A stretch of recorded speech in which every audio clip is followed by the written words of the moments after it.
பிரியமாக நடந்து கொண்டான். பாருங்க, இங்க சாமுவேலை குறித்து சொல்லப்பட்டிருக்கிறது.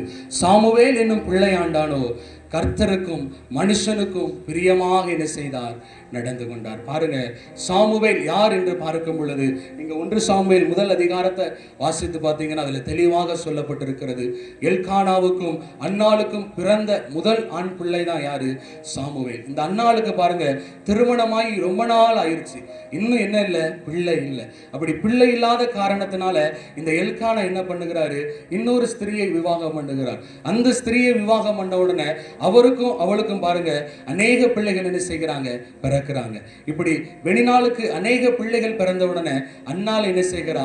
அற்பமா எண்ணி அன்னாளை நிந்திக்கிறா, வேதனையான வார்த்தைகளை சொல்லி அவ திட்டுகிறா. உடனே அன்னாள் மனம் கசந்து ஆண்டவருடைய ஆலயத்துக்கு போறா.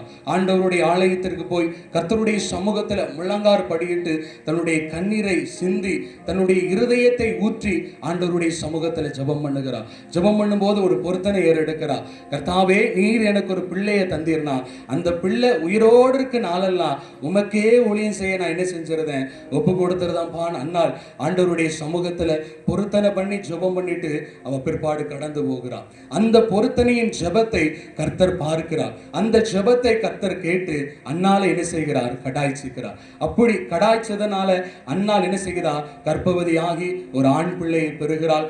அந்த ஆண் பிள்ளைக்கு தேவனிடத்தில் கேட்டேன் என்று சொல்லி சாமுவேல் என்கிறதான பெயரை விடுகிறார். அந்த சாமுவேல் பாருங்க, பால்குடி மறந்த உடனே கர்த்தருடைய ஆலயத்துல ஆண்டவருக்காக ஆண்டவருடைய ஊழியத்தை செய்ய பணிவிடைக்காக என்ன செய்யறதா? கொண்டு போய் விட்டுருதா. அப்படிப்பட்டதான கர்த்தருக்கும் மனுஷருக்கும் பிரியமாய் என்ன செய்யலாம்? நடந்து கொண்டான். இப்ப கேட்கலாம், நீங்க முதல்ல என்ன சொன்னீங்க? ஆண்டவருக்கு பிள்ளையா இருக்க என்ன செய்யணும்னு சொல்லிட்டு இப்போ கர்த்தருக்கும் மனுஷருக்கும் பிரியமா இருந்த சாமுவேலை காட்டுறீங்களே, ஏன்னு கேட்கலாம். வசனத்தை வாசிங்க. லூக்கா எடுத்துக்கொண்டு 2ஆம் அதிகாரம் 52.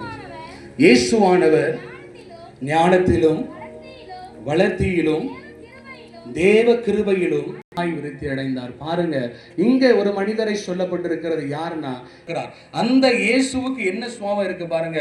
அந்த மனுஷனுக்கோ தேவனுக்கு அவர் பிரியமா என்ன செய்கிறார்? வளருகிறார். அதே சுவாபம் தான் யாரிடத்துல காணப்படுகிறது? சாமுவேல் இடத்துல காணப்படுகிறது. இயேசு ஆண்டவருடைய பிள்ளையாகிய இயேசுவின் இடத்துல என்ன குணாதிசயம் காணப்பட்டதோ அதே சுவாபம் நாம வாசித்ததான அந்த 1 சாமுவேல் 2ஆம் அதிகாரம் 26வது வசனத்துல சாமுவேலுக்கு சொல்லப்பட்டிருக்கிறது. ஆண்டவருடைய குமாரனை போல சாமுவேல் இந்த இடத்துல என்ன செய்கிறார்? வளருகிறார். ஆண்டவருடைய பிள்ளையாய் என்ன செய்கிறார்? வாழுகிறார். பாருங்க, ஆண்டவர் எப்படி மனுஷனுக்கு பிரியமாய் தேவனுக்கு பிரியமாய் இருந்தாரோ அதே போல சாமுவேல் என்ன செய்கிறார்? மனுஷனுக்கும் தேவனுக்கும் பிரியமாய் இந்த பூமியில வாழ்கிறதை நம்ம பார்க்கிறோம். அல்லேலூயா, அல்லேலூயா. அப்ப பாருங்க, நாமளும் ஆண்டவருடைய பிள்ளையாய் வளர்க்கப்படணும். ஆண்டவருடைய பிள்ளையாய் இந்த பூமியில நாம வாழணும்னா நாமளும் என்ன செய்யணும்? கர்த்தருக்கும் மனுஷனுக்கும் பிரியமாய் என்ன செய்யணும்? வாழ்கிறவர்களாய் இருக்கணும். இந்த இடத்துல 1 சாமுவேல்ல சொல்லப்பட்டிருக்கிறது, சாமுவேல் என்னும் பிள்ளையாண்டான் வளர்ந்து பெரியவனாகி என்ன செய்தானா? கர்த்தருக்கும் மனுஷனுக்கும் பிரியமாய் இருந்தானா. இன்னைக்கு சின்ன பிள்ளையா இருக்கும்போது நம்ம எல்லாருக்கும் பிரியமா என்ன செஞ்சிருக்கலாம்? நடந்துக்கிடலாம். ஆனா வளர வளர நம்ம கூட என்னதும் சேர்ந்து வளருது? திமிரு சேர்ந்து வளருது, பெருமை சேர்ந்து வளருது. அதனால நாம என்ன செஞ்சிருந்தோம்? அநேகருக்கு பிரியம் இல்லாம நமக்கு என்ன தோணுதோ அதை செய்ய என்னைக்கு ஆரம்பிக்குமோ அன்னைக்கு எல்லாருக்கும் பிரியம் இல்லாம ஆண்டவருக்கும் பிரியம் இல்லாம நம்ம என்ன செய்யறதோ? போயிருந்தோம். ஆனா இந்த சாமுவேலை குறித்து சொல்லப்பட்டிருக்கிறது, அவன் வளரும் போதும் கர்த்தருக்கு பிரியமா தான் இருந்தான். வளர்ந்து பெரியவனானதுக்கு அப்புறமும் கர்த்தருக்கும் மனுஷனுக்கு என்ன செய்தான்? பிரியமா இருந்தான். அந்த சாமுவேலை போல நீங்களும் நானும் கர்த்தருக்கும் மனுஷனுக்கும் பிரியமா இருக்கும் பொழுது அவருடைய பிள்ளைகளாய் என்ன செய்யலாம்?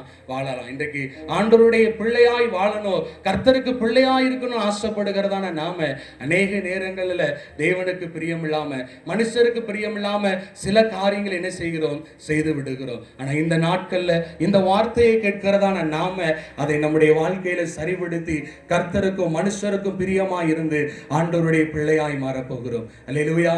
எத்தனை பேர் ஆண்டவருடைய பிள்ளையாய் மாறப்போகிறீங்கன்னு ஆசைப்படுறீங்க? அல்லேலூயா. கர்த்தருடைய நாமம் மகிமைப்படுவதாக. பாருங்க, ஆண்டவருடைய பிள்ளையாய் வாழ்ந்ததான இந்த சாமுவேல் கர்த்தருக்கும் மனுஷனுக்கும் எப்படி பிரியமாய் வாழ்ந்தார் அதை நாம பார்க்க போகிறோம். அதே 1 சாமுவேல் எடுத்துக்கொள்ளுங்க. முதலாவது சாமுவேல் மனுஷனுக்கு பிரியமாய் இருக்க என்ன செய்தாருங்கிறதை பார்ப்போம். 1 சாமுவேல் 7ஆம் அதிகாரம் 9வது வசனத்தை வாசிங்க. அப்பொழுது சாமுவேல் பால் குடிக்கிற ஒரு ஆட்டுக்குட்டியை பிடித்து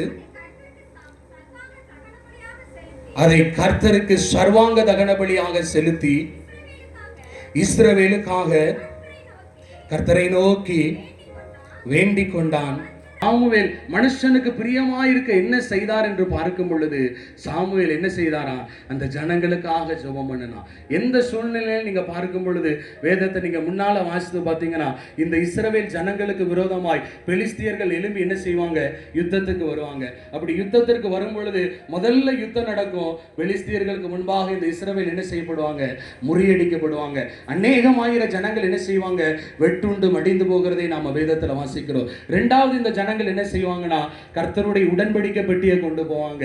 ஏலிக்கு பிறந்ததான ஓப்னி, பினேகாஸ் அவங்களுடைய ஆசாரியர்களையும் கொண்டு போய் அந்த பாளையத்துல வைத்து பயங்கரமாய் தேவனை ஆரவாரித்து ஆர்ப்பரித்து மறுபடியும் இரண்டாவது ஒரு யுத்தம் நடக்கும். அந்த யுத்தத்தில் இந்த ஜனங்கள் என்ன செஞ்சிருவாங்க?